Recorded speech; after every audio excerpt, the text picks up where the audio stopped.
ఎల్లప్పుడూ ప్రభువు యొక్క చిత్తమును నెరవేర్చుటకే వెదకుడి. యేసుక్రీస్తు వారితో ఇలాగు చెప్పెను, నన్ను పంపినవాని చిత్తము నెరవేర్చుటయు ఆయన పని తుదముట్టించుటయు నాకు ఆహారమై యున్నది. యోహాను 4:34.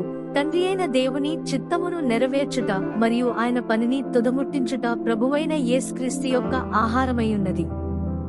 ఈ కారణము చేతనే ప్రభువైన యేసుక్రీస్తు ఈ లోకమునకు వచ్చియున్నాడు.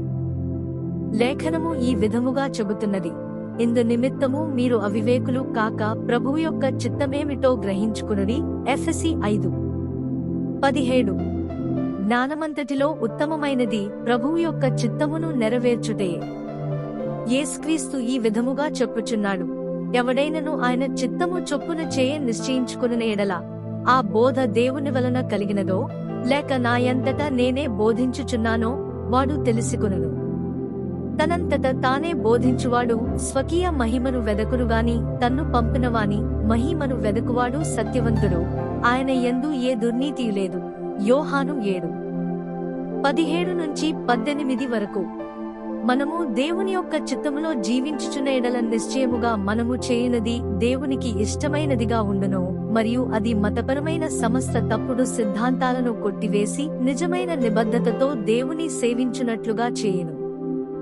బైబిలు ఈ విధముగా చెప్పుచున్నది, మనుషులను సంతోషపెట్టువారు చేయునట్లు కంటికి కనబడుటకే కాక క్రీస్తు దాసులమని ఎరిగి దేవుని చిత్తమును మనఃపూర్వకముగా జరిగించవలెను.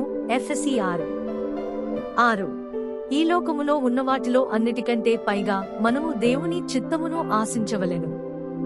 మనము ప్రభువు చిత్తములో ఉన్నట్లయితే మన హృదయములో శాంతిని కలిగి ఉంటాము, మరియు మనము దేవుని చిత్తములో లేనట్లయితే జీవితము దుర్భరముగా ఉంటుంది. మనము దేవుని చిత్తములో ఉన్నప్పుడు మనము శ్రమల మధ్యలో ఉన్నప్పటికీ సంతోషముగా ఉంటాము. మనము దేవుని చిత్తములో ఉన్నంతవరకు హింసింపబడుచున్నప్పటికీ మనము ప్రశాంతముగా ఉంటాము మరియు శాంతిని కలిగి ఉంటాము.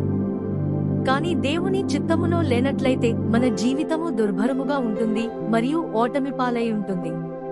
దేవుని వాక్యములో ఆయన చిత్తము బయల్పరచబడి ఉన్నది. కాబట్టి మనము అనుదినము మన జీవితాలలో ఆయన వాక్యమును చదవాలి మరియు ధ్యానించాలి. కొంచెము వెలుగులో దేవుని వాక్యము మనము విధేయత చూపినట్లయితే దేవుడు మనకు మరింత వెలుగును ఇస్తాడు. మన నిర్ణయాలలో మరియు అనేక విషయాలలో దేవుని చిత్తమును వెదకుచు మరింతగా దేవుని వాక్యమునకు విధేయత చూపినట్లయితే ప్రభువు మనలను నడిపించి తన చిత్తమును మనకు కనుపరుస్తాడు. మనము ప్రభువు చిత్తములో ఉన్నట్లయితే మనము శోధనలలో ఉన్నప్పటికీ సంతోషముగా మరియు సంతుష్టిగా ఉంటాము, కాని ప్రభువు చిత్తములో లేనట్లయితే దౌర్భాగ్యమైన స్థితిలో మనము ఉంటాము. కాబట్టి ప్రభువు యొక్క చిత్తమును కనుగొని అందులో ముందుకు సాగుట ఎంతో ప్రాముఖ్యమైనది. సమస్త జీవితము యొక్క అర్థము ఒక్క విషయములో ఉన్నది, అది ప్రభువు యొక్క చిత్తమును కనుగొనటం. ప్రభువు యొక్క చిత్తమును కనుగొని దాని ప్రకారము నడుచుకునివాడు ధన్యుడు. అతని ఆనందానికి అవధులు ఉండవు. హల్లెలూయా. ఇంకా ఉంది. ప్రభువైన యేసుక్రీస్తు మిమ్మును దీవించుగాక.